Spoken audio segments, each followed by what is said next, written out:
నమస్తే, welcome to the truth. నేను పవన్.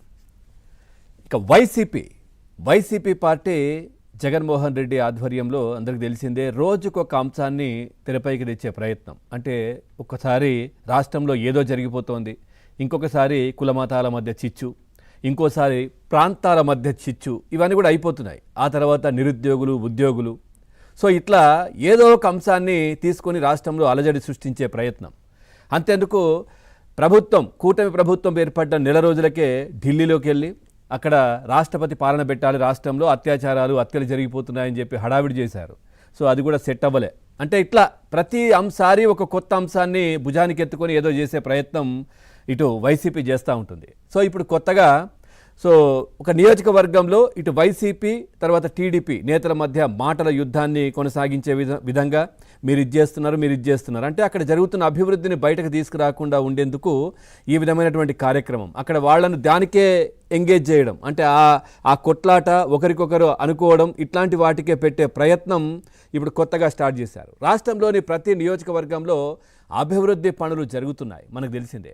వాటి నుంచి ప్రజల దృష్టి మరల్చేందుకు వైసీపీ కుట్రలు చేస్తున్నటువంటి విధానం ఇది. కావాలనే రెచ్చగొట్టి ట్రాప్లోకి లాగుతోంది అంటూ కూడా చర్చ.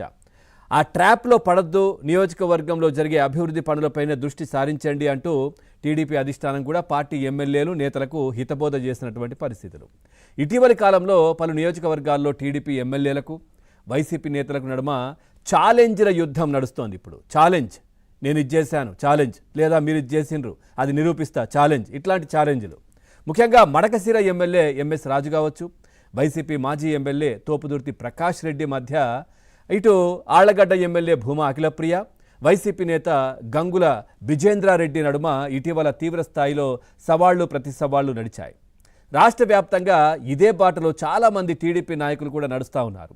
ఈ వ్యవహారాన్ని టీడీపీ నాయకత్వం తీవ్రంగా పరిగణించింది. పార్టీ అధినేత చంద్రబాబు ఆదేశంతో మంత్రులు అచ్చెన్నాయుడు కావచ్చు, నిర్మల రామనాయుడు, టీడీపీ రాష్ట్ర అధ్యక్షుడు పల్లా శ్రీనివాసరావు రంగంలోకి దిగారు ప్రస్తుతం. ఇక గురువారాల్లో పలువురు ఎమ్మెల్యేలు, నాయకులతో టెలికాన్ఫరెన్స్లో కూడా మాట్లాడారు వీళ్ళు.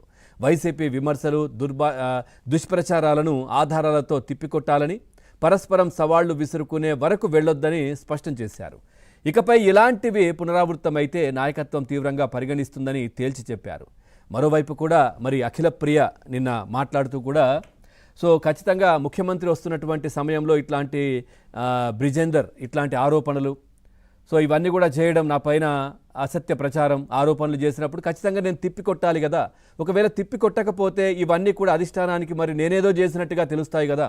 అదేవిధంగా ఇక్కడ ఉన్నటువంటి ఇంటెలిజెన్స్ కూడా ఇట్లాంటి రిపోర్టే కూడా మరి పంపిస్తుంటుంది కదా, అప్పుడు కూడా మళ్ళీ ఇబ్బంది కలుగుతుంది కదా. ఈ నేపథ్యంలోనే మేము మాట్లాడాల్సి వస్తోందని తాను కూడా మాట్లాడడం జరిగింది. ఓవరాల్గా అసలు ఏం జరగబోతోంది ఆంధ్రప్రదేశ్లో, ఈ అంశానికి సంబంధించి మనం చర్చలోకి వెళ్దాం. చర్చలో పాల్గొంటున్నారు రాజకీయ విశ్లేషకులు అంకంరావు గారు. సార్ నమస్కారం. అట్లాగే టీడీపీ